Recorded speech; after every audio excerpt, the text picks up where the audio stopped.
Bonjour, Bonjour tout le monde. et n'hésitez pas à poser des questions, il faut que ça soit interactif. Là, Ouais, ce qui va se dis-moi. passer de toute façon, c'est que Florian va être le maître de cérémonie, il va se poser un certain nombre de questions, et notamment des questions qui lui tombent au quotidien.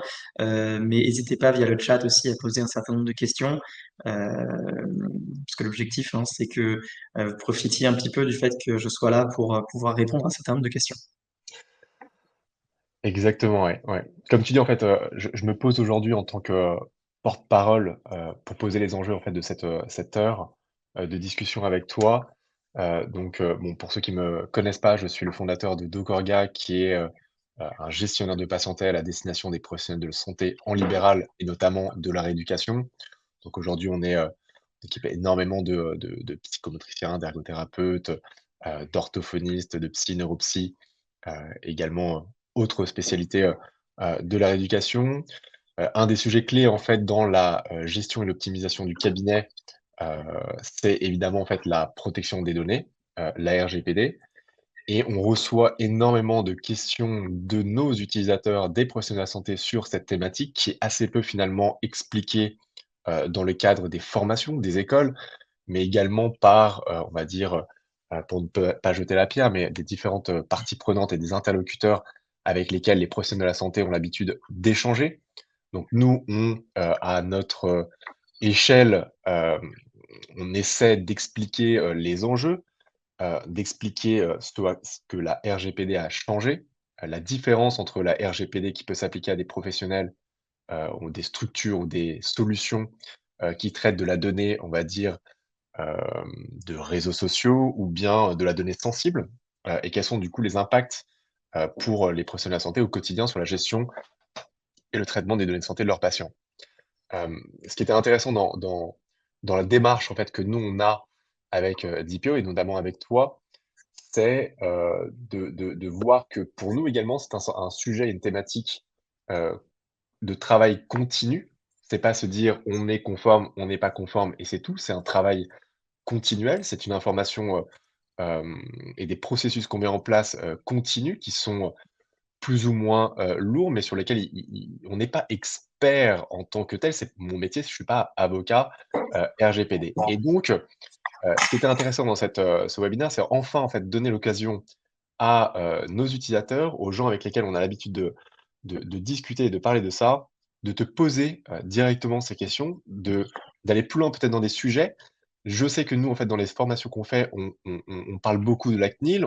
Je sais qu'ils ont une permanence, juridique gratuite avec des juristes, à une époque, c'était le jeudi matin, je sais pas si c'est toujours le cas, mais et que l'ensemble de l'équipe de Nocorga, dont on fait la promotion. Je suis pas certain que beaucoup, fassent le pas ou prennent le téléphone et on voit encore beaucoup, des discussions dans des groupes et également dans notre, communauté, des échanges, de oui-dire, heu, ou des interprétations et ce qui crée en fait, énormément de problématiques, dans la gestion des données, ou l'interprétation qu'il peut y en avoir avec un mix de ce qui se faisait avant et ce qui se fait plus et ce qui doit se faire, aujourd'hui.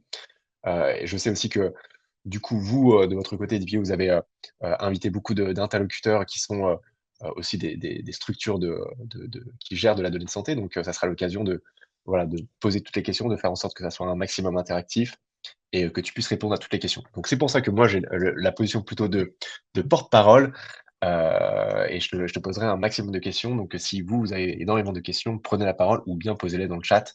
Vous aurez tout le plaisir et tout le loisir d'avoir les réponses de Raphaël, voilà, pour pas te mettre trop de pression, sur les épaules. Ah non, non, effectivement, merci hein, pour l'invitation. Effectivement, petite pression, non, je plaisante. Ah oui, effectivement, pour représenter. Donc moi, en fait, Florent, je ne suis plus avocat puisqu'en fait, enfin, pour que tout le monde comprenne comment ça marche un avocat, c'est qu'en fait, on l'est toute la vie, mais on peut s'inscrire ou se désinscrire du tableau, hein, qui s'appelle le barreau. Et moi, en étant fondateur et CEO de DPO, bah, je ne suis plus avocat, je n'ai pas besoin de l'être. Donc j'ai été avocat effectivement pendant près de 8 ans dans le domaine de l'IT, données personnelles. Donc moi j'ai vécu l'avant RGPD, l'arrivée du RGPD et la situation d'aujourd'hui. Alors, il y a beaucoup de choses qui ont évolué hein, depuis, hein, beaucoup de choses qui changent même encore aujourd'hui. Et donc, effectivement, je serais ravi de répondre à toutes vos questions parce qu'effectivement, dans le domaine de la santé, il y a un certain nombre de questions. Nous, c'est vrai que nous, chez DPO, on accompagne près de 200 structures, dont je pense une trentaine, quarantaine dans la santé, de tout type, hein, mais on a effectivement beaucoup, on est notamment les DPO de Decorga, qui sont des outils métiers à destination des professionnels de santé. On a aussi, pour le coup, on travaille beaucoup avec les professionnels de santé dans le cadre de protocoles de recherche. On a beaucoup de sociétés aussi qui travaillent dans la recherche dispositif médical, soit fabrication, soit logiciel du dispositif médical, soit protocole de recherche, soit outils métiers. Voilà, n'hésitez pas à poser des questions effectivement Mmh. qui vous viendront qui viendraient. Nous, de toute façon, on va échanger avec Florian pour essayer de vous faire penser à des choses, pour essayer de tirer la pelote de laine. Voilà, n'hésitez pas. Nous, après, s'il y a des questions au fur et à mesure, au fil de l'eau, on y répondra avec grand plaisir. Mmh.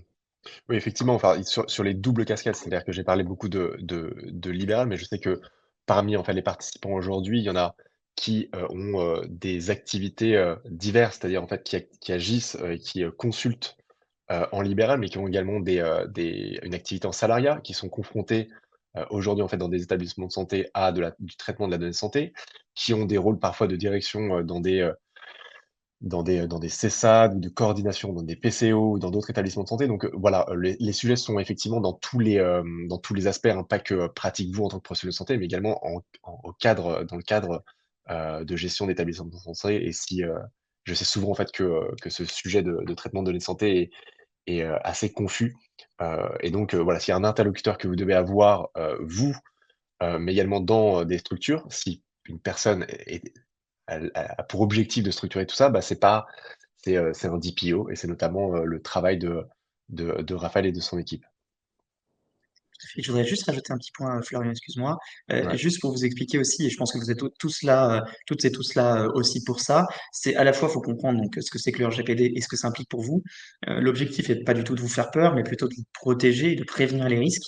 Parce que, et là je le dis parce qu'on a effectivement, nous on le constate auprès de tous nos clients, il faut pas en avoir peur, il faut juste en avoir conscience.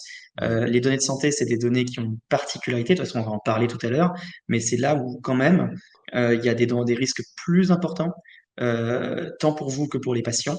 Et donc, c'est effectivement souvent un peu par les professionnels de santé délaissés, sauf que le jour où ça arrive, notamment les établissements de santé, le jour où il y a un problème, ça pète. Et c'est vrai qu'il y a, bon, ça on en parlera tout à l'heure, parce qu'effectivement, nous on accompagne aussi les établissements de santé et des groupements d'établissements de santé. Et on constate bien que les aspects sécurité, les aspects RH, les aspects données de santé, il y a des risques importants qui peuvent être bloquants pour vous et qui peuvent poser un problème business, hein. Donc il y a aussi ces aspects-là. On en parlera tout à Ouais. l'heure. Bah, c'est une belle introduction vers le premier sujet, donc c'est, ou la première question, et puis la seconde, finalement, les enjeux dont on va parler, puisque au-delà du côté réprimand, du côté, judiciaire, qui est finalement un volet de la RGPD, mais c'est pas celui sur lequel moi j'ai envie d'orienter les Non, sujets. Comme tu dis, c'est plutôt les enjeux d'impact si finalement il se passe quoi que ce soit. Voilà, pour rester, très concret et pas faire le travail de la police, hein. Mais, tout à fait. est-ce que tu peux différencier du coup la différence entre, la RGPD, bon, qui est, finalement le règlement, la réglementation, je crois qu'il faut dire le RGPD, c'est ça, hein? Parfois moi je dis la réglementation, mais c'est Je t'ai le. encore rien dit, mais Voilà, j'allais en pardon. profiter. Non, mais OK, je sais, mais c'est juste les habitudes. Donc c'est quoi et en quoi c'est différent, pour, le secteur, de la santé? Et je t'explique, c'est que, heu, souvent, des utilisateurs disent: «Ah ça» ils disent que c'est conforme RGPD, donc c'est bon. Et l'exemple que je dis: «Oui, mais en fait, est-ce que vous voyez pas une différence entre Facebook qui va dire: "C'est conforme RGPD"? Est-ce que vous utiliseriez Facebook pour, et notamment Messenger, leur application de messagerie, pour transmettre un bilan ou un compte rendu?» Les gens me disent: «Ah bah non, bah alors je comprends pas». Et effectivement, il y a une sous-couche, il y a une sous-catégorie, c'est quoi? Voilà mes questions. Est-ce que tu peux expliquer, planter le décor sur ce que c'est, et notamment spécifiquement, concrètement, ce qui se différencie, ce qui change pour les professionnels de santé et pour la donnée de santé, plus globalement? Alors effectivement, ton exemple de Facebook est un bon exemple que je récupérerai plus tard pour mes clients parce que c'est tout à fait juste. Et alors, effectivement, donc le RGPD, et juste micro petit aparté, donc je sais, je te l'avais déjà dit, mais t'inquiète pas, t'es pas le seul à te tromper, tout le monde se trompe, et pour une raison simple, comme tu l'as dit, tout le monde pense que c'est la réglementation, et en fait, juste pour que tout le monde se comprenne bien, c'est un règlement européen. En fait, un règlement européen, l'intérêt, c'est qu'en fait, alors, je sais que ça plaît pas à tout le monde quand je dis ça, mais c'est une réalité, c'est ça s'applique pareil partout, que ce soit en France, en Bulgarie, en Lettonie, dans tous les États membres de l'Union européenne. En fait, c'est une loi fédérale, hein. C'est pareil, la réglementation est pareille. Il va y avoir quelques micro-différences, notamment, et c'est donc là j'en viens avec ta question, avec le droit de la santé. Je m'explique, le RGPD, il va dire, voilà, vous avez 99% des règles qui sont les mêmes, identiques dans tous les pays. Mais chaque pays a le droit, pour certains petits points particuliers, s'il veut, de rajouter une couche de protection. Typiquement, ce qu'a fait la France. D'accord. Donc, en fait, vous avez d'abord le RGPD qui déjà fait une distinction entre santé et pas santé. Pourquoi? Vous avez tous entendu parler des données sensibles. Alors, en fait, c'est pas le bon terme. Le terme juridique, c'est données particulières, mais peu importe, on y comprend bien. En fait, dans le RGPD, vous avez déjà la première distinction entre une donnée, et vous allez comprendre après la logique, hein, et pourquoi on ne peut pas utiliser de Facebook, pourquoi il y a des risques, etc., supplémentaires. C'est que vous avez les données normales, nom, prénom, adresse postale, numéro de téléphone. En fait, ce sont des données normales, d'accord, qui sont déjà protégées par le RGPD, mais qui n'ont pas une couche supplémentaire de protection. Et après, vous avez les données sensibles. Données sensibles, il n'y en a pas beaucoup, il y en a que quelques catégories. Vous avez en fait tout ce qui amène à de la discrimination. Religion, opinion politique, orientation sexuelle et compagnie, et évidemment santé. Parce que si quelqu'un a une telle maladie, par exemple, je sais pas, le sida, le machin, la lèpre, peu importe, on imagine bien tout de suite, si ça met la donnée fuite, l'impact que ça peut avoir sur la personne. Et donc pourquoi c'est différent? Réellement différent, la santé et le reste. La première différence, c'est ça, c'est que le RGPD lui-même fait une différence, et que cette différence, elle a concrètement, ça veut dire que déjà, on ne peut pas utiliser les données n'importe comment, ça veut dire qu'on ne peut pas utiliser n'importe quel outil, et ça veut dire qu'on doit protéger très suffisamment ces données-là. Pourquoi? Parce que, bah, encore une fois, si jamais il y a un problème, le préjudice sera beaucoup plus fort pour le patient, et comme le préjudice est plus fort pour le patient, bah, si vous avez fait une bêtise, il est aussi plus fort pour vous, et donc vous aurez plus de problèmes. Ça, c'est la première chose. En gros, quand je traite des données de santé, je traite des données qui ont la plus forte sensibilité possible au sens du RGPD, au sens juridique. Et donc forcément, si j'ai un problème parce que je n'ai pas respecté, mon risque il est beaucoup plus fort. Ça, c'est le premier point. Et le deuxième point, c'est que dans certains cas, le RGPD, comme je l'ai dit, donc le RGPD, les lois les règles que je viens de dire, elles s'appliquent dans toute l'Union européenne. Mais la France a rajouté des règles, parce que le RGPD lui a permis de rajouter des règles. Et donc en droit de la santé, vous avez des spécificités. Par exemple, tous les praticiens qui font de la recherche sauront qu'il y a des protocoles de recherche, qu'il faut respecter des MR, MR001, 002, etc. C'est-à-dire des réglementations très spécifiques, faire des déclarations auprès de la CNIL, éventuellement faire des autorisations. Bref, il y a des formalités qui ne sont pas qui sont complémentaires. Et si vous ne les respectez pas, votre responsabilité est engagée.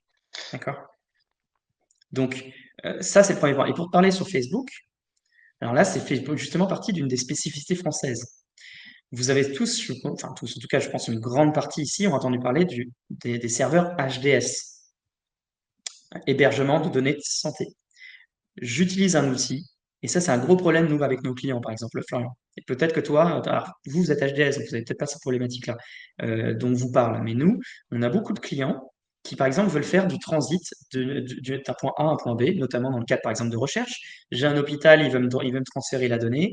Comment je peux faire? Je veux utiliser tel outil, est-ce que j'ai le droit? Le problème, c'est que si l'outil n'est pas HDS, c'est-à-dire agréé pour traiter des données de santé, vous n'avez pas le droit normalement. Il y a des exceptions, hein, des exceptions. En majorité, vous n'avez pas le droit. Et donc, ça veut dire que quand je traite des données de santé, déjà, normalement, je vais mettre HDS. Donc voilà, il y a ces spécificités. Et si je ne le fais pas, par exemple, exemple typique, je suis pas HDS, enfin, je traite des données de santé, je suis un établissement de santé, parce que là, pour le coup, établissement de santé, vous êtes obligé d'avoir de l'HDS. Je suis établissement de santé, je prends un outil dans lequel je vais mettre les données de mes patients qui n'est pas HDS, j'ai pas fait gaffe, et lui, il ne savait pas parce qu'il n'a pas un DPO. Il y a un problème de sécurité, hein, ça arrive fréquemment, nous, on a un client, c'est pas de données de santé, mais qui a une violation de données avec rançon, parce qu'il avait utilisé un prestataire technique spécifique qui n'était pas un mastodonte, mais qui était très bien, ceci dit, hein, eh bien, si vous n'aviez pas de l'HDS, là, votre responsabilité, elle est engagée tout de suite. D'accord? Alors qu'évidemment, bah, si moi je mets mon nom, mon prénom, j'ai pas besoin d'être HDS, donc je peux le mettre dans Facebook. Par contre, oui, je peux pas mettre, comme tu l'as dit, envoyer mon bilan via Facebook, parce que Facebook n'a pas vocation n'est pas autorisé à traiter des données de santé. Alors donc du coup, bon ça génère beaucoup d'autres questions, hem et effectivement, hem, c'est très bien que tu parles des hébergeurs, données santé, puisque, sans rentrer dans le détail, c'est à peu près ce qu'on dit nous, mais il y a plein d'autres éléments et ça va être justement l'objectif de cette heure, de dire: «OK, pour un professionnel de santé, pour quelqu'un qui traite de la donnée de santé, quels sont les outils dont que je peux utiliser?» Et sans être un expert. Donc effectivement, HDS, c'est assez facile. On peut dire, voilà, heu, dans une structure, je stocke la donnée à tel endroit. Est-ce qu'en fait, le stockage, utilise bien un HDS? Voilà, pour faire, de façon très grossière. Hem, qui, et donc nous, chez Dockorga, on a effectivement, on utilise en fait vos conseils pour savoir là où il peut y avoir des zones sensibles ou pas. Quelles sont les obligations en termes de DPO? Donc c'est ce qu'on appelle le DPO. Tu peux rappeler ce que c'est du coup et la fonction et en fait, qui doit avoir du coup cet audit externe, ce conseiller spécialisé dans la donnée de santé? Parce qu'aujourd'hui, en fait, je sais qu'il y a des professionnels de la santé qui, font que du libéral. Comment eux, en fait, ils savent qu'ils sont dans leur, ils respectent les obligations et au-delà des obligations, en fait, comment ils savent, en fait, qu'ils utilisent les bons outils, ils sont pas en danger, ils mettent pas en danger la donnée de leurs patients? Alors oui, tu soulèves un point très important. Il faut que vous ayez conscience que dans le RGPD, il y a un point très très très très fort, et dont en fait on a parlé en sous-jacent depuis tout à l'heure, c'est les sous-traitants. Effectivement, quand je suis professionnel de santé, je vais utiliser des outils métiers, comme Dockorga par exemple, dans lequel, qui vont être amenés à m'aider à traiter les données, à faire les consultations, à faire les rendez-vous patients, à transférer les ordonnances, à même un Gmail, hein, à héberger les mails, etc., etc. Si j'ai même, par exemple, je suis aussi peut-être un établissement, je peux avoir un site internet. Tous ces outils, ce sont des sous-traitants au sens du RGPD. Or, le gros problème, je pense que c'est ça que tu veux dire, hein, c'est qu'effectivement, il y a beaucoup de sous-traitants, bah, c'est compliqué pour vous de savoir s'ils sont conformes.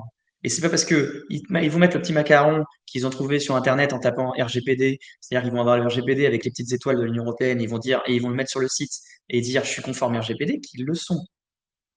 Et c'est là la difficulté, effectivement. Parce qu'en fait, ce qu'il faut comprendre, c'est que quand on est quand on est praticien, donc qu'on soit libéral, qu'on soit donc libéral, qu'on soit libéral dans un établissement de santé, qu'on soit salarié pardon, qu'on soit responsable d'un établissement de santé, vous êtes ce qu'on appelle un responsable du traitement.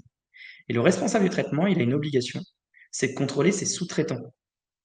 C'est son obligation. S'il ne le fait pas et que demain il y a un problème, eh bien, sa responsabilité sera engagée. D'accord? Et donc, c'est évidemment compliqué d'auditer un sous-traitant quand on n'est pas expert. Donc, c'est aussi l'objectif de la réunion là, d'essayer de vous donner des tips. Mais je vais vous donner un tips qui est, par exemple, typiquement, Gogorga, ça peut être facile, relativement facile pour eux de l'identifier. Déjà, ils ont un DPO externalisé. Alors évidemment, vous allez dire, je fais ma pub. Oui, c'est vrai, mais c'est une réalité. C'est-à-dire que si vous avez un DPO externalisé, pardon, donc un DPO, c'est un délégué à la protection des données. Il faut savoir que quand on est acteur de santé, c'est obligatoire. Obligatoire. Vous êtes obligé d'en avoir un. D'accord? Alors, il peut être mutualisé, hein, il peut être mutualisé, mais c'est obligatoire d'avoir un DPO. Alors, il y a une Vraiment notion obligatoire. de quantité de patients, justement, pour faire la différence entre les établissements de santé, un professionnel de santé. Est-ce que le DPO est obligatoire pour un professionnel de santé en libéral qui traite de la donnée de santé? Est-ce que tu pourrais aller un peu plus dans le détail? Parce que je crois que la CNIL a quand même mis, quelques indicateurs là-dessus. Normalement, Ah, ouais. le RGPD oblige d'avoir un DPO des contrats des données de santé. Il n'y a pas de, tu vois, de question de volume. C'est-à-dire que le délégué à la protection des données, qui est le chef d'orchestre de l'utilisation des données, il est obligatoire dans certains cas, notamment effectivement si je suis un acteur, par exemple, qui ne traite pas de données, mais qui a un volume très fort de données, si je suis un acteur public, ou si je traite des données sensibles. Là, non, je suis obligé d'en avoir. La réalité, c'est évidemment, les praticiens, c'est compliqué de payer 200 euros par mois un DPO tout seul. Donc, il y a un vrai problème pratique. Euh, donc, moi, je suis pas, j'ai pas vu, c'est possible, je me renseignerai, mais j'ai pas vu la CNIL de message disant que la CNIL a des médecins qu'elle aurait pas besoin de DPO. Parce qu'elle contredirait le RGPD, mais c'est pas impossible. Hein. La CNIL a le droit de faire des jurisprudences, mais je préférais que j'aimerais bien voir si c'est écrit noir sur blanc, parce que la CNIL, tu peux discuter avec eux, ils peuvent dire des choses, mais en fait, après le mettre noir sur blanc, c'est, tu vois, c'est un Ouais, peu différent, tu vois. Euh, néanmoins, on a bien conscience que c'est difficile et voire certainement très compliqué pour la plupart des praticiens libéraux seuls d'avoir un DPO. On comprend très bien, donc, de l'objectif aujourd'hui de vous donner des tips. Mais normalement, vous êtes censé, enfin, vous avez l'obligation de contrôler vos sous-traitants. Parce que, encore une fois, vous mettez les données de vos patients dedans. Donc, si jamais il y a un problème, vous allez avoir des difficultés. Même de toute façon, vous allez vous faire paniquer parce que vous allez être dans une situation difficile. Comment déjà, donc, on peut identifier si donc un sous-traitant est conforme? Posez-leur les questions suivantes. Déjà, ça va vous donner la puce à l'oreille tout de suite. Un, est-ce qu'ils ont un DPO externalisé? Si c'est un outil métier, pour le coup, qui n'a pas de DPO, c'est sûr qu'il n'est pas conforme. Hein, c'est sûr. Parce que pour le coup, vous êtes un outil métier qui traite des données. Donc là, il y a un volume. Là, vous avez les moyens. Là, c'est votre activité.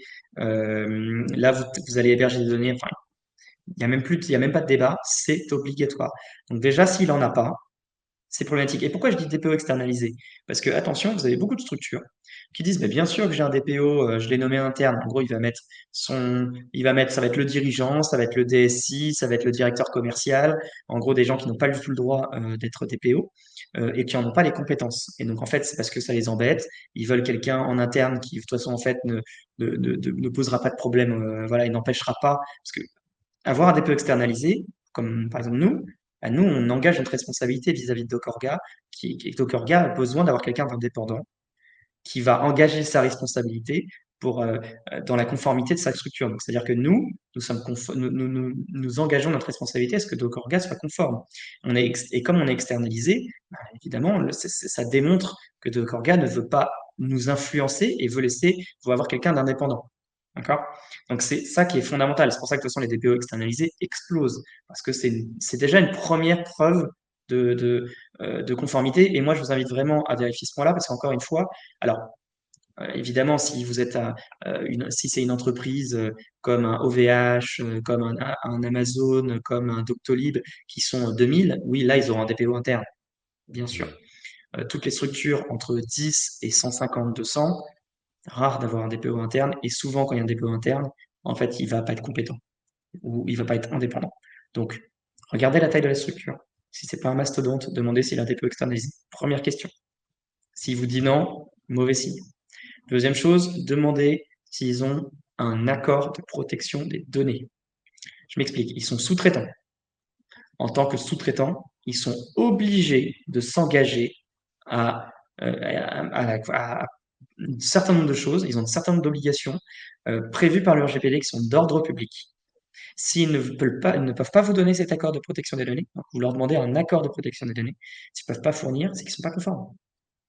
D'accord? Donc, si là, pour ceux qui nous écoutent, il y a aussi des outils métiers, justement, hein, et des acteurs qui fournissent ces outils, sachez-le, je suis désolé de dire ça, mais sachez-le, si vous n'avez pas de DP externalisé, vous allez avoir un problème business de votre côté, parce qu'il y a les deux côtés. Le côté, je suis praticien, bah, moi, j'ai tout intérêt à me protéger, donc je vais vérifier que mon prestataire, il est super nickel chrome. Je suis outil métier, moi je vous recommande fortement. Évidemment, vous allez dire que je prêche pour ma paroisse, mais c'est une réalité, je vais vous expliquer pourquoi. Encore une fois, nous, nos clients, ils nous demandent enfin, nous, pour nos clients, on contrôle les prestataires. Les prestataires, clairement, s'ils n'ont pas des éléments clairs comme l'accord de protection des données, un registre des activités de traitement, un DPO externalisé et compagnie, on ne prend pas de risque, surtout en santé. Et donc, ça veut dire que les prestataires qui auraient pu gagner nos clients perdent du business. Et c'est très vicieux parce qu'ils ne s'en rendent même pas compte.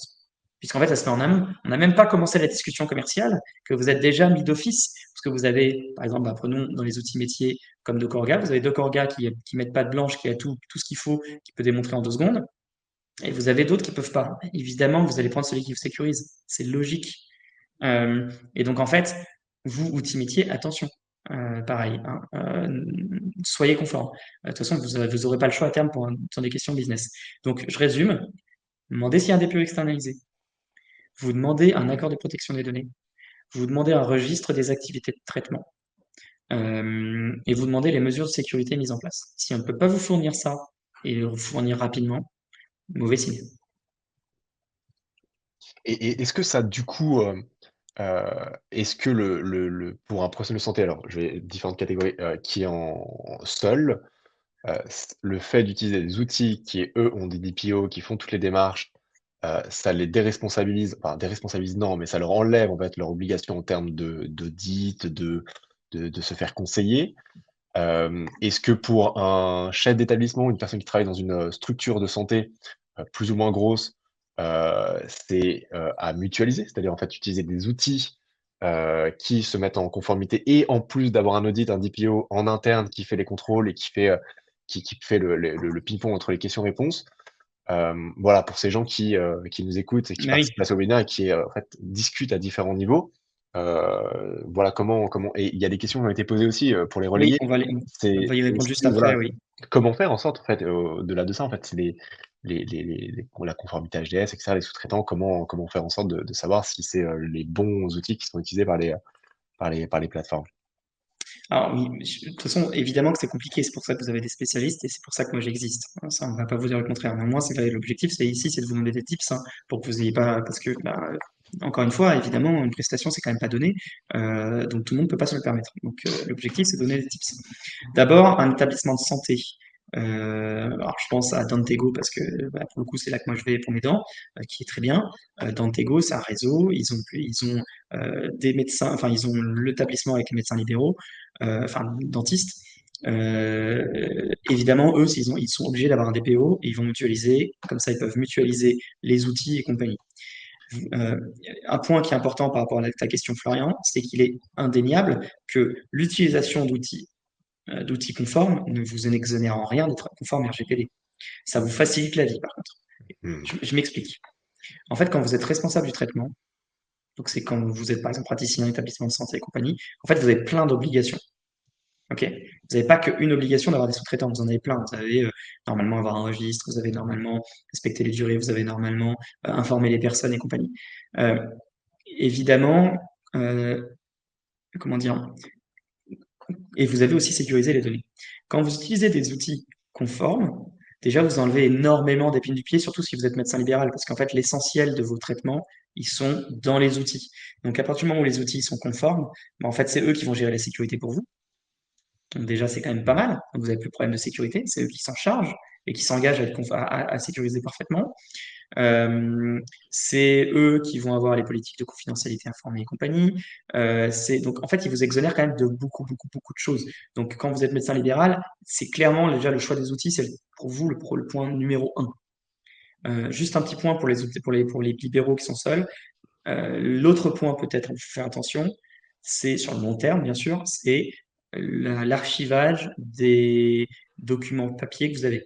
Hein, souvent, vous avez souvent des médecins qui ne sont pas au courant et donc en fait ils vont avoir leur fichier depuis 40 ans avec toutes les informations de santé et compagnie. Attention là-dessus, vous ne pouvez pas tout garder toute la vie. Néanmoins, le risque il est quand même très très faible là-dessus, hein, parce que évidemment, on comprend bien qu'en numérique, c'est une violation de données. Bah, la donnée est hyper volatile. Mmh. En papier, bon, il faudrait quand même prendre le fichier, l'imprimer, le connaître, l'imprimer. Enfin, ça, c'est quand même beaucoup plus compliqué. Euh, donc, concentrez-vous sur les outils. Déjà, ça fait une grande partie des choses. Ça, c'est pour les médecins libéraux. Pour ceux qui sont pour les cabinets ou outils métiers, ça ne suffit pas. D'accord? Là, vous êtes vraiment quand même obligé d'avoir un DPO qui va s'occuper des sous-traitants, de la durée de conservation, du RH, parce que vous pouvez avoir des salariés aussi qui vont traiter les données et compagnie, l'information des personnes et compagnie. Donc là, vous êtes un peu obligé d'avoir un DPO. Qu'est-ce que tu appelles cabinet? Pour toi, c'est une Ça maison va de être santé? C'est quoi? Cabinet de santé, hein, établissement de santé. Alors, évidemment, les hôpitaux ont tous des DPO, Oui, les cliniques ont évidemment. tous des DPO. Là, je vais plutôt parler, par exemple, ici, de cabinets comme, je sais pas si tu vois Contentego, hein, tu sais, qui est une franchise de dentistes où, en fait, eux, ils vont gérer tous les logiciels, l'accueil des médecins, des patients. Ouais, ouais. Mais en fait, après, les médecins sont libéraux dedans, néanmoins, et Oui, ils utilisent les outils et compagnie, tu vois. Donc, en fait, eux, ils vont tout gérer pour le ouais, compte, pour fournir clé en main les outils. ouais. Donc eux, pour le Compris. coup, eux, ils sont obligés d'avoir des PO. Alors, effectivement, il y a des questions. Tu veux qu'on en traite quelques-unes? Avant quand même, d'en traiter quelques-unes, il y a un sujet que tu as évoqué. Effectivement, on est parti bien en tête sur la partie digitale, en disant, OK, en fait, la conformité, c'est la digitalisation de vos données santé et s'assurer que, si je résume bien, ces outils font bien leur travail en plus des obligations qui vous tombent dessus en tant que responsable de traitement des données de santé. Pour autant, et j'aime bien quand même le spécifier pour pas prêcher uniquement la paroisse de la digitalisation, tu es d'accord que les professionnels de santé ont bien le droit d'utiliser du papier, d'utiliser leur ordinateur, un disque dur, une clé USB, et si oui, quelles sont les conséquences de tout ça? Parce que faut quand même, heu être réaliste, c'est le quotidien encore des professionnels de la santé d'utiliser des supports, papier et ils ont leur avantage et c'est pour ça que d'ailleurs même ils ont beaucoup d'avantages que des logiciels n'ont pas pour aller à l'opposé. Est-ce que tu peux aller aller Tout en à fait. répondre à cette partie-là? Alors, Ouais. tu as raison de préciser que tout le monde pense digitalisation avec le RGPD parce que c'est là où il y a le plus de risques. Encore une fois, ce que j'expliquais tout à l'heure, il y a une violation de données. Tout de suite, la violation de données, elle peut être dans un volume très fort, c'est très facilement duplicable, etc. Donc, le risque pour les patients et pour vous, il est exponentiel. Alors qu'évidemment, en papier, encore une fois, ça veut pas dire que le RGPD s'applique pas. C'est pour ça que je disais attention, Ouais. fichier papier, vous avez le droit, mais vous avez une question d'archivage et compagnie. Néanmoins, c'est pas là où il faut prendre le plus de temps, puisque en réalité, la seule chose que vous avez bien vraiment à faire, euh, on va dire, comme la durée de conservation et l'archivage, c'est compliqué, déjà, essayez de bien sécuriser les données, ce que vous faites déjà, c'est-à-dire ne mettez pas le dossier du patient sur le bureau accessible à tout le monde, ne l'oubliez pas sur la photocopie, évidemment, votre cabinet, il est fermé à clé, évidemment, votre bureau, il est fermé à clé, évidemment, les dossiers patients, vous allez les mettre dans une armoire fermée à clé, en papier, voilà. Ça, Mmh. mais je pense que c'est des choses qui sont tout à fait normales. Par contre, attention à un point, tu as soulevé un point très important, Florian. Les clés USB, jamais de la vie. Ah oui? OK. Ouais. Alors je sais que ça se fait beaucoup. Pourquoi? Pourquoi du coup? Parce que nous-mêmes en fait on les conseille quand on dit bon bah il y a des conseils pratiques, ne prenez pas, la clé USB à 2 €, mais essayez d'en prendre une qui vous lâche pas, vous faites des copies. C'est quoi le pourquoi tu dis jamais? Pourquoi à ce point-là en fait? Alors, pourquoi? En fait, ça dépend. Si tu mets dedans un fichier qui est sur mot de passe chiffré et compagnie, pas de sujet. Par contre, pourquoi pas de clé USB? Parce que c'est arrivé fréquemment que je mets mes trucs sur mes clés USB, mes fichiers, je vais dans un café faire un peu de télétravail, par exemple, j'oublie la clé, Mmh. violation de données. Et là, on est dans le numérique. Là, les gens, hop, ils ont. Imaginez, par exemple, vous avez votre patient qui, en plus, il y a son fichier, dans son fichier patient, il a telle orientation sexuelle, par Ah exemple, ou ouais. telle religion. Tu vois, donc tu vois la sensibilité, tu sais où il habite et compagnie. Tu oublies la clé ou tu la perds. Mmh.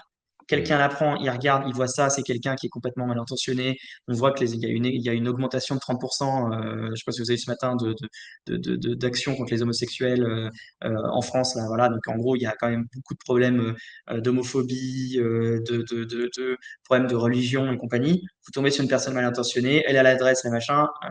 Tu vois, si elle veut faire quelque chose de malveillant, elle aura l'information très facilement. Mmh. D'accord? Donc, les clés USB, OK. oui, uniquement si la donnée en amont, elle a été sécurisée. Vous avez mis un mot de passe sur le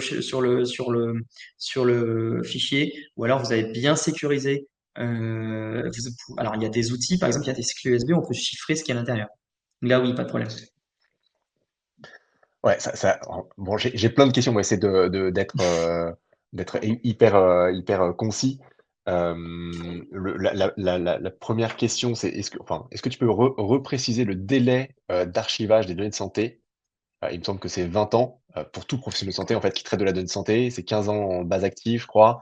Voilà, quiconque traite de la donnée de Alors, santé, c'est quoi les délais, les durées?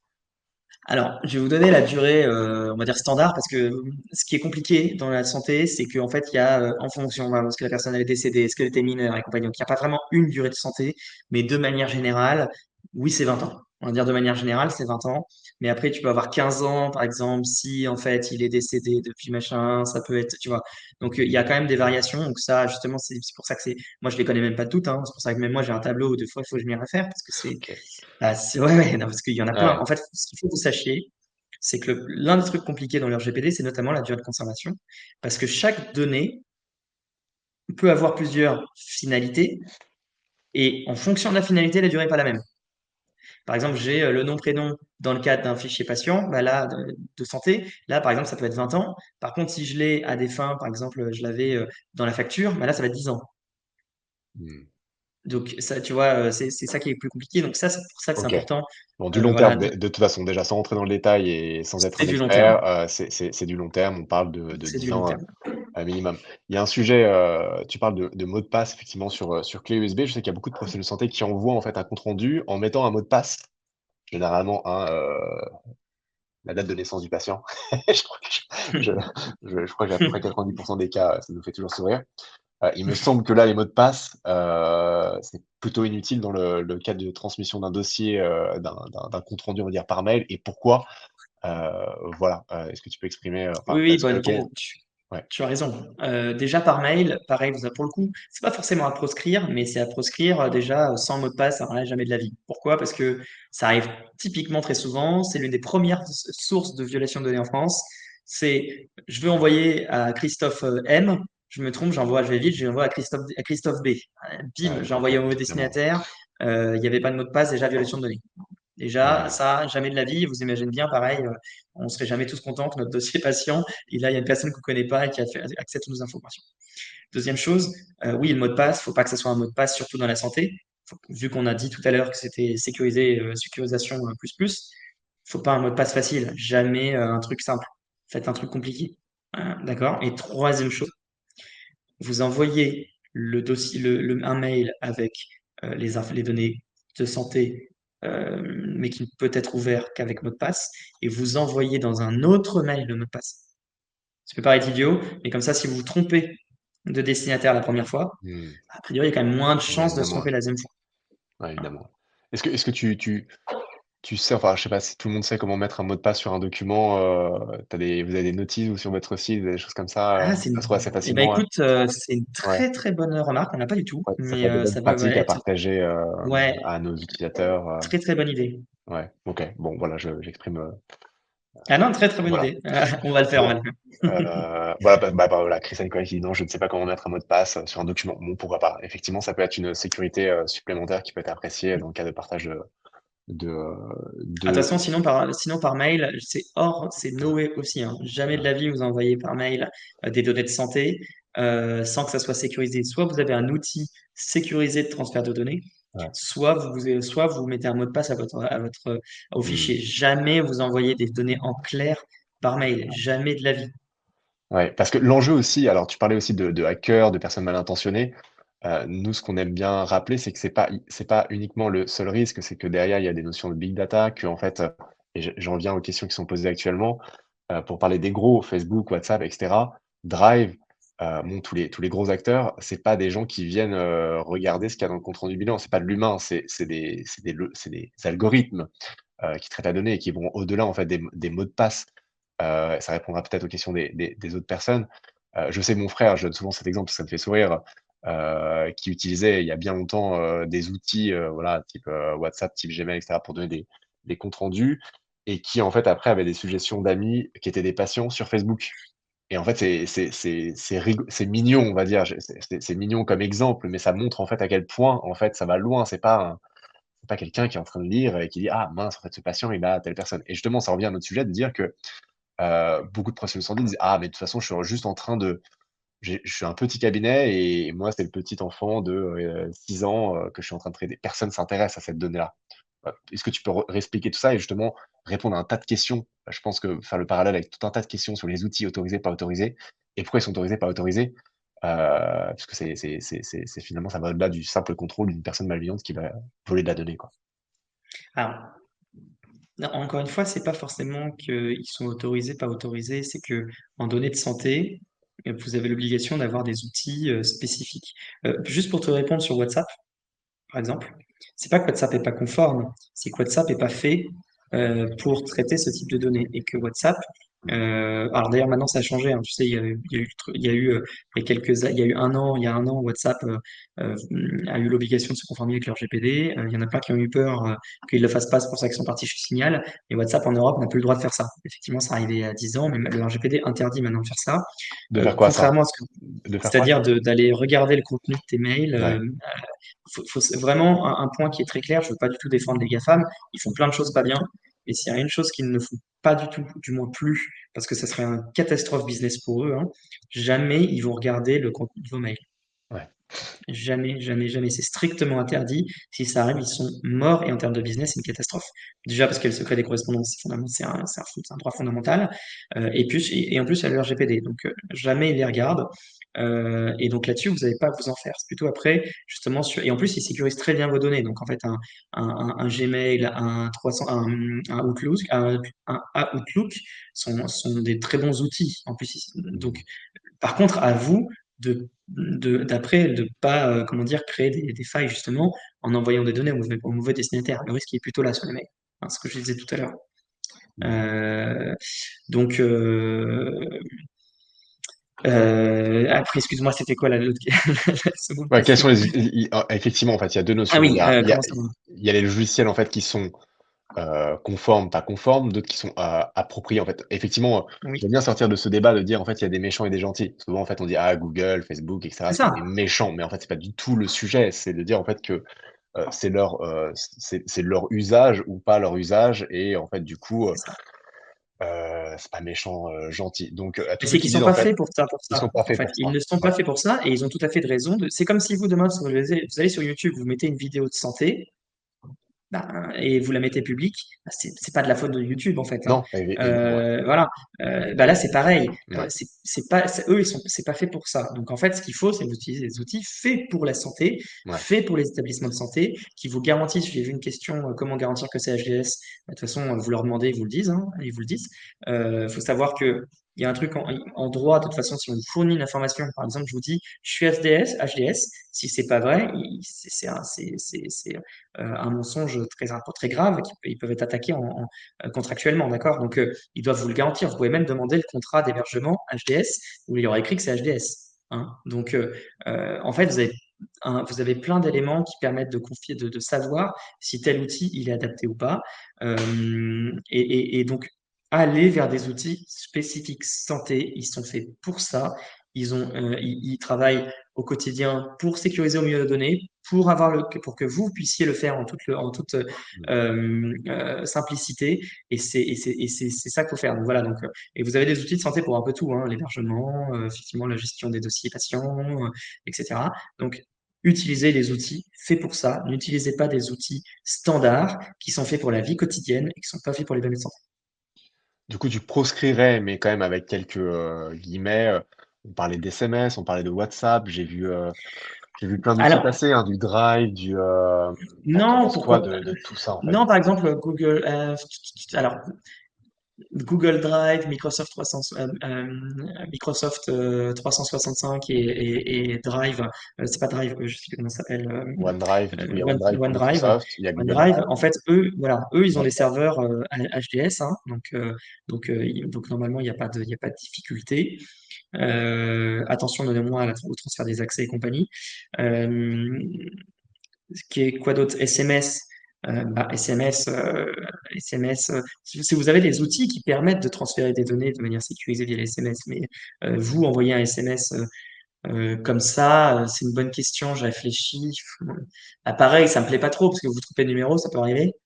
Si vous avez rien. En fait, envoyer par SMS, c'est pareil, c'est le même principe que l'email. Envoyer par SMS, bah, en fait, ça se fait pas trop. Ce qui va se passer par SMS, c'est que vous allez avoir un lien donné au patient pour qu'il puisse se connecter à une plateforme sécurisée. Envoyer par SMS, il suffit que vous trompiez le patient et vous faites une violation de données. Mmh. Ça peut arriver. Ou alors, ou si vous voulez envoyer par SMS, en ce cas-là, envoyer quelque chose sécurisé, mais je ne sais même pas si c'est possible pour le coup. Donc normalement, de toute façon, par SMS, ça se fait pas. Ouais. Après les Drive et OneDrive, évidemment, ils ouvrent pas la donnée, ils la consultent pas, mais ils ont pas des robots, qui font qu'en fait, après, il va y avoir de la suggestion naturelle sur, je sais pas, sur du handicap, si on parle de handicap, Non, de pas la les régulation, Microsoft de machin. l'utilisation? Ouais, tu es sûr de ça? C'est Ouais, ouais, sûr, parce OK. qu'en fait, mais sûr pour une raison simple, c'est que déjà, c'est totalement interdit. Et Ouais. deuxième chose, c'est que les Américains, ils ont beaucoup de désavantages, mais ils ont un gros avantage par moment, c'est eux, ils sont très pragmatiques en termes de business. Je m'explique. Si ça arrive, ils perdent tout leur business qui Mmh. fait la richesse d'Amazon. Aujourd'hui, Jeff Bezos, il n'est pas riche avec Amazon. Il est riche grâce à AWS, qui est l'hébergement de données. Mmh. Lui, son intérêt pour qu'il reste riche, c'est que vos données elles soient hyper sécurisées, qu'on puisse jamais les regarder. Ouais. C'est son intérêt. Si jamais demain il y a un problème, et d'ailleurs, par exemple, beaucoup de gens en disent ah AWS, Azure, Google Cloud Platform, c'est pas possible, c'est États-Unis machin, c'est pas Ouais. vrai. Ouais. C'est hébergé en France et ils font tout pour rien transférer. Ouais. Ils mettent des bâtons dans les roues au gouvernement à mort américain. Pourquoi? Parce que pour eux c'est une catastrophe en termes de business. Ouais, évidemment, ouais. Ouais, mais alors là, tu viens effectivement alors ça, c'est un super sujet. Effectivement, pour sortir de l'archétype, méchant, gentil et cetera, effectivement, eux, c'est important. Donc bien utiliser quand même, en fait, des outils qui utilisent des HDS si on traite de la donnée de santé et comment, en fait, être sûr parce que dans la gamme des produits, AWS, Azure, pour Microsoft, il y a, le serveur, non sécurisé qui est destiné à un e-commerce classique et en fait, les, serveurs qui sont beaucoup plus chers, qu'on utilise nous et qu'on paye une fortune, chez Azure, parce qu'on est chez Microsoft Azure. Bah, en fait, je sais, il y a certains acteurs qui disent: «OK, bah, non, mais c'est bon, je suis bien chez AWS, et regarde, ils sont bien sur la liste». On en parlait tout à l'heure, une liste, santé comme, AWS est bien certifié. Mais attention, tout dé encore faut-il vérifier et dire: «OK, mais donnez-moi» et tu l'avais donné l'exemple, quelle gamme de produits vous utilisez, est-ce que vous utilisez bien pour tel outil, la gamme santé? Et donc c'est pour ça qu'il faut aller un peu plus loin Tout à fait. là-dedans. Et j'en reviens du coup à ce sujet et c'est pour ça qu'en fait c'est difficile d'aller, plus loin sans embrouiller tout le monde parce que j'ai l'impression que ça dépend encore des cas et là je pense qu'on en aura il y a des subtilités ou des sous-couches ou des vérifications supplémentaires. C'est pour ça que, la notion de DPO et le travail que vous faites est super important parce que les professionnels de santé peuvent pas, connaître tous les sous-niveaux, toutes les catégories, toutes les spécificités. On parlait d'archivage en fonction de quelles données et cetera et cetera. C'est pour ça que vérifier que l'outil que vous utilisez, lui a bien fait, son travail et se fait bien accompagner par une personne externalisée, et c'est également en fait, exactement en fait ce que vous faites. Parce que rapidement en fait, on peut difficilement aller dans ces échanges sans creuser davantage et rentrer dans une complexité qui n'intéresse pas ou qui n'est pas à portée en fait d'un professionnel de santé, quoi. Non, exactement. Et puis de toute façon, on ne peut pas malheureusement, et c'est pour ça que nous on essaie de vous donner quelques tips par-ci par-là, mais et le droit est de plus en plus compliqué. Euh, complexe. Et c'est pour ça que vous êtes un établissement de santé, un professionnel de santé, une société qui fait de la recherche, une start-up ou un outil, des outils métiers. Et encore une fois, je le dis en toute honnêteté, c'est pas du tout pour prêcher pour ma paroisse, c'est une réalité. Euh, si d'un côté vous avez besoin d'être protégé et de vous assurer que vous faites bien les choses, de l'autre, et donc je parle par exemple outil métier, vous avez besoin de pouvoir démontrer que vous faites bien les choses Ouais. et d'avoir fait vraiment le travail. Et souvent, et c'est pour ça que d'ailleurs on voulait faire ce webinaire avec Florian, c'est que il y a beaucoup d'outils qui disent, mais bien sûr, je suis conforme. Et c'est même pas forcément qu'ils ont qu'ils volontairement vont mentir. C'est qu'en fait, ils sont pas juristes, ils savent pas ce que c'est que vraiment le RGPD. Ils ont regardé un site, le site de la CNIL, ils ont fait les deux, trois trucs. Ils se disent, c'est bon, je suis conforme. Pas du tout. En fait, ils ont oublié mille choses.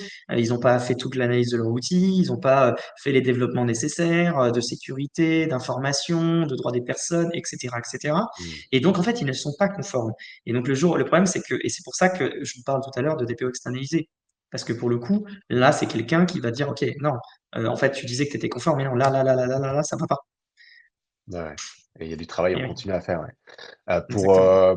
Pour sauter de sujet, en fait, le papier revient souvent et j'ai vu, en fait, il y a des gens qui envoient parce qu'en fait alors pour résumer, je vois du Happy Crypt, je vois du MS Santé qui est sorti en question. Le problème, en fait, de ces solutions, c'est qu'elles sont, en fait, cryptées de bout en bout et donc du coup, à part la notion d'interopérabilité qui permet à Happy Crypt, donc une messagerie, assez ancienne, hein, développée par une association, ne pouvait pas dialoguer avec les adresses MS Santé, qui elles ont été distribuées et imposées, jusqu'en février 2020 à tous les professionnels conventionnés. Dedans, parmi nos utilisateurs, on a des gens qui sont non conventionnés, donc qui n'ont pas encore, parce qu'il va y avoir un changement au niveau de l'inscription au registre RPPS en fin d'année, qui va ouvrir un peu ces sujets et ces accès à ces MS Santé. Donc en fait, voilà, il y a des outils sécurisés. Il y a des gens qui ont le droit d'y avoir accès et d'autres qui n'ont pas le droit d'y avoir accès. Donc professionnels de santé non conventionnés et patients n'ont pas ces messageries sécurisées. Donc du coup, il y a d'autres canaux qui sont utilisés comme du WhatsApp, comme du SMS, comme du courrier papier. Voilà, est-ce que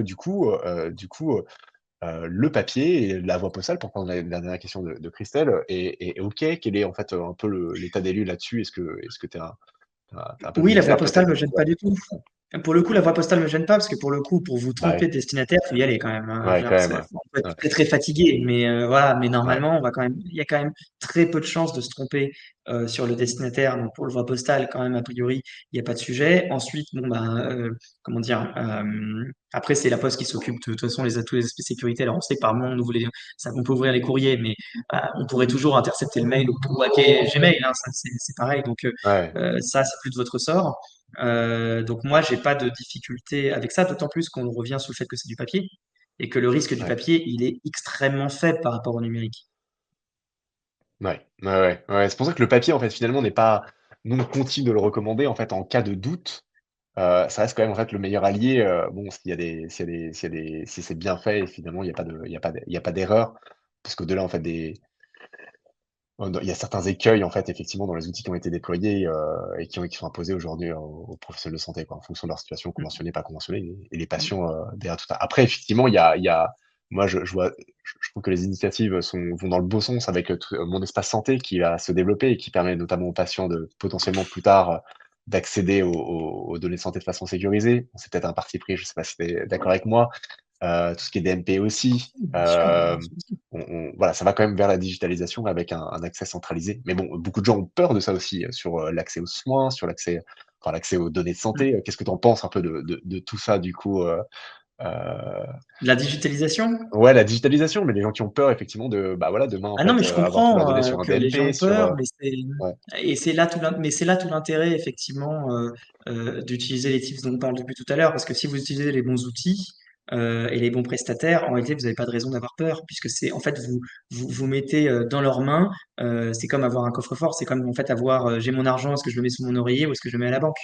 ouais, Évidemment, si je le mets dans une banque dans un pays un peu bizarre où je sais pas ce qui va se passer de mes données, de mon argent, bah, j'ai un risque de le perdre. Donc, ouais, j'ai peut-être mieux de le mettre sous mon oreiller. Par contre, je vais voir une banque normale qui fait son travail. Et ben, en fait, elle le sécurise pour vous. ouais, C'est le même principe, en fait, hein. Donc, à partir du moment où vous avez bien identifié des bons acteurs, il y a pas il y a pas de problème. ouais, ouais, effectivement, ouais. Et je voulais juste répondre à Frédéric. Alors, je suis désolé, oui, je fais une généralité, mais en même temps, ça fait 8 ans que je fais ce métier. Et je suis navré parce que ça veut pas dire que tous les DPO en interne, et je l'ai dit tout à l'heure, que tous les DPO internes ne font pas bien leur travail, loin de là, hein. J'ai bien précisé tout à l'heure. Néanmoins, nous, on constate beaucoup de sociétés qui vont décider. Attention, parce qu'en plus, il faut bien, juste Frédéric, ce que je précise, si c'est un vrai DPO interne, et c'est ce que je disais tout à l'heure, il n'y a pas de sujet. Oui, il y a pas de sujet Le là-dessus, ouais. problème, c'est que les trois quarts des DPO qui sont nommés bah, ne sont pas spécialistes, ont été nommés parce qu'il faut en nommer un et que dire qu'on en a un. Et en fait, il a même souvent pas le droit. Souvent, ça va être le directeur technique. Bon, le directeur technique, encore ça passe. Mais ça va être le directeur commercial, il n'a pas le droit. Ça va être le CBO, il n'a pas le droit. Et nous, on le constate très fréquemment. Donc, c'était ça que je voulais dire. Évidemment, le but n'est pas de dire qu'un DPO interne spécialisé est nul. Évidemment, loin de là, l'idée de dire ça. Je vois un point sur le registre, si tu me permets, Florian. Allez-y, hein. Alors, je vais faire peut-être, s'il y a des C'est pas mal, DPO ouais. ici, Ouais. justement, ils vont peut-être bondir. Je vais vous dire, alors déjà, si vous êtes un libéral, vous ne faites même pas de registre. Déjà, c'est une perte de temps. Et pour tous les autres, je vais vous dire mon avis personnel. Alors, nous, évidemment, on fait le registre pour nos clients, bien sûr. Mais le registre, ça a été vendu par des acteurs qui vendent ça comme le truc le plus important. Le registre, c'est zéro. Hein, je vais donner un exemple typique. Non, mais c'est vrai. Ah oui, OK. Mais non, mais c'est vrai, voilà, que les choses soient claires. Pourquoi? Vous avez un très beau registre, mais vous êtes nul à côté, parce que vous avez passé tellement de temps à faire votre registre que vous êtes nul à côté. Bah, si la CNIL vient, vous faites massacrer. Typiquement, tout ce dont Ouais, on a parlé depuis tout à l'heure, c'est pas le registre, hein. Et les problèmes, ils sont là. D'accord? Les risques, ils sont dans ce qu'on a dit depuis tout à l'heure. C'est pas le registre. Donc vous avez un très beau registre, vous n'avez pas fait le reste à côté, vous êtes mort. Vous avez fait tout ce dont on a parlé, vous avez un registre moche, il vous arrivera rien. Voilà. Mmh. Parmi Le les obligations registre, justement, pardon, je t'ai coupé. là, Parmi je les voulais juste finir pour effectivement dire que ce n'est qu'un inventaire. Et très souvent, les gens vont prendre tellement de temps à le faire, parce que c'est très, très compliqué, très long, qu'en fait, à la fin, quand ils l'ont fait, c'est déjà plus à jour, parce qu'en fait, il s'est passé 6 mois, mmh. donc il y a eu plein de changements, etc. Donc, en fait, vous finissez jamais, et vous arrivez à voir, après, vous n'êtes pas bon sur le reste, et vous faites massacrer. Voilà, je voulais juste te dire ça. Ouais, non, mais en fait, dans la continuité de ça, en fait, parmi le RGPD, les simplifications qu'il y a eu, il me semble que le registre et notamment les déclarations CNIL ne sont plus obligatoires pour les professionnels de la santé et notamment tout Alors, autant que la signature et le droit du patient. Enfin, le patient, il devait signer, je crois, un document à la base pour dire: «OK, je vous accorde à collecter, ma donnée de santé». Ça fait pas partie justement des sujets qui ont été allégés. Tu peux revenir un peu, en termes de oui, traitement de données de santé là-dessus? faut savoir que comment dire, normalement, le registre, il est obligatoire quand on a des données de santé. OK, D'accord? Donc, quand on a des données de santé, on est obligatoire. Néanmoins, la réalité, encore une fois, je vous dis, vous êtes un professionnel de santé tout seul, mais jamais de la vie, on vous demandera un registre parce que c'est ouais, impossible pour vous de le faire, tout simplement. Donc, c'est effectivement, il y a une forme comment dire, d'acceptation tacite, de dire parce que ce qui est normal, parce qu'en fait, vous n'y arriverez jamais de toute façon. Donc en fait, ça n'a pas de sens de vous demander une chose pareille. Par contre, vous êtes un acteur établissement de santé, par un regroupement, je parle par exemple d'Antego et compagnie, là oui, vous pouvez pas vous en exonérer, d'accord? Sur le consentement préalable, effectivement, on n'en a pas parlé tout à l'heure, tout ce qui est consentement préalable de données de santé, quand vous êtes un professionnel de santé, vous êtes exonéré de demander le consentement pour traiter les données de santé. C'est normal, hein, vous avez besoin de traiter les données de santé pour sauver la vie des gens, de toute façon. Donc, euh, donc oui, là-dessus, vous n'avez pas de consentement préalable. Et pour finir sur ce que tu disais, les déclarations, oui, le RGPD a enlevé un certain nombre de choses. Donc tout ce qui était avant déclaration de traitement auprès de la CNIL et compagnie, autorisation, hein, tout ça, ça a disparu, sauf voilà, justement pour la recherche en santé, par exemple, où là, OK, c'est resté. Tout le reste a disparu. Par contre, c'est maintenant à vous de démontrer que vous faites bien les choses. C'est ça qui s'est inversé. C'est qu'avant, vous ouais. faisiez la déclaration et globalement, il ne se passait plus rien.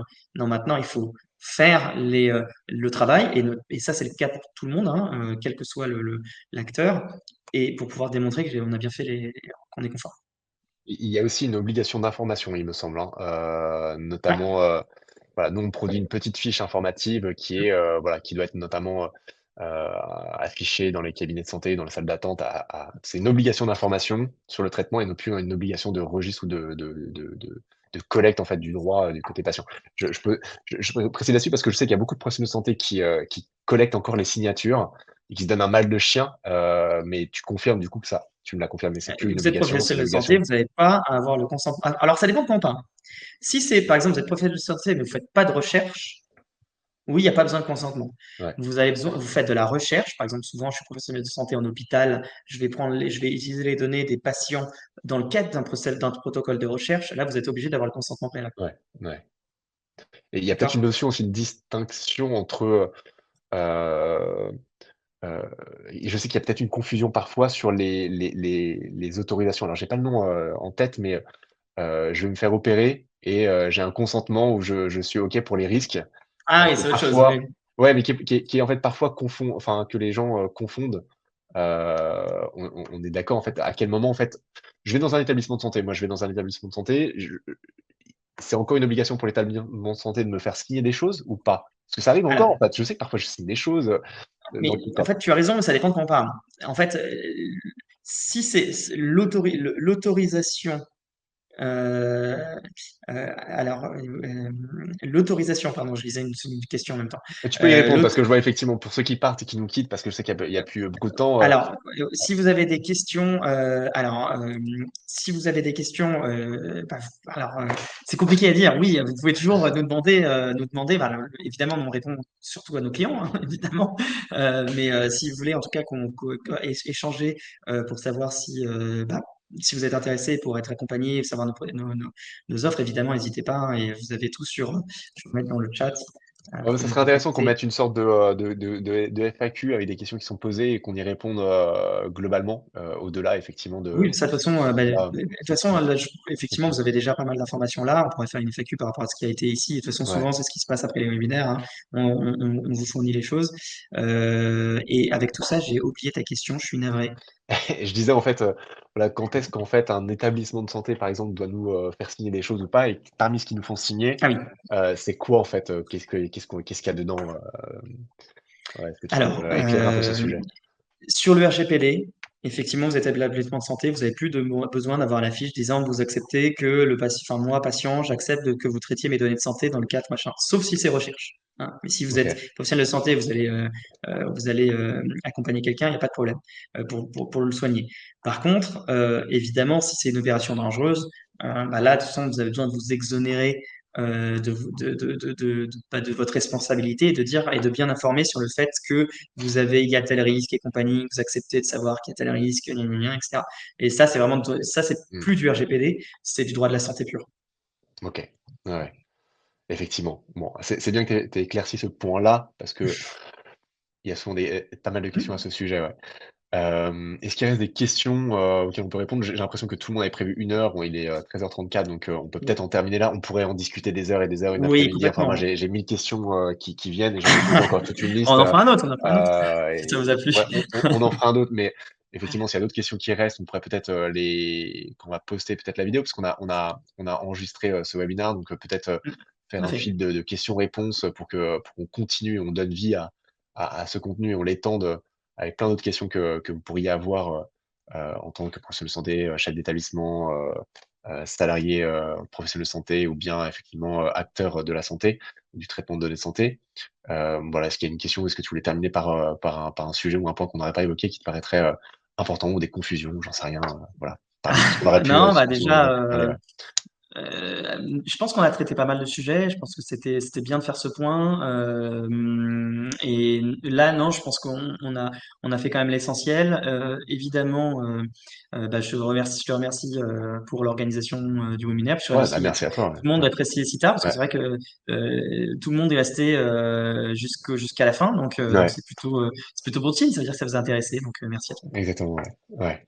Bon, bah, OK, bon, pour terminer comme ça, effectivement, merci à tout le monde d'avoir participé à ce webinaire et puis on continue de vous alimenter, de vous donner des informations et je suis très content qu'enfin, même si nous on prêche, voilà, on essaie de vulgariser un peu tout ce sujet, qu'enfin tu aies pu, intervenir en tant qu'expert. Alors évidemment avocat RGPD effectivement pour pas faire le monde. que tu aies pas de problème, avec Avec tes, tes l'ordre. avec l'ordre, voilà, hein, mais toujours est-il que tu es un expert du sujet et que, ce fait de parler à un interlocuteur, expert du sujet qui n'est pas partie prenante d'une solution, c'est important et je pense que c'est important pour tout professionnel de santé, voilà. Évidemment, il y a encore tu confirmes qu'il y a aussi toujours cette, permanence à la CNIL pour des sujets ou des questions comme ça ou? Ah oui, oui, hein, tout à fait, hein, et Ouais, pour finir, effectivement, la CNIL, a quand même, enfin voilà, a quand même, beaucoup de gens, très compétents. Elle essaye de donner avec, ses ressources beaucoup d'informations et c'est quand même très bien fait. C'est une très belle source d'informations, notamment pour je pense pour les personnes, libérales, c'est peut-être une très bonne source d'information. Dès qu'on sort du libéral, c'est-à-dire, dès qu'on est, encore une fois, l'établissement de santé ouais, ou outil métier, là, laisser tomber, c'est pas du tout suffisant. ouais, Mais c'est déjà un sacré boulot qu'elle a fait pour les je trouve, ouais. personnes. Ouais, ouais. Donc, n'hésitez pas. Et effectivement, il y a encore la permanence, mais les week-ends matinée, je sais plus quel jour. Ouais. Effectivement. Voilà. OK, super. Merci à tout le monde, merci d'avoir participé à ce live, à ce webinaire. Merci Raphaël pour tous tes conseils et tout, avisés, et on continue d'alimenter s'il y a des questions, après la publication du coup de cet enregistrement. Bon Merci après-midi, beaucoup. à très bientôt, au À revoir. toi aussi. Au revoir.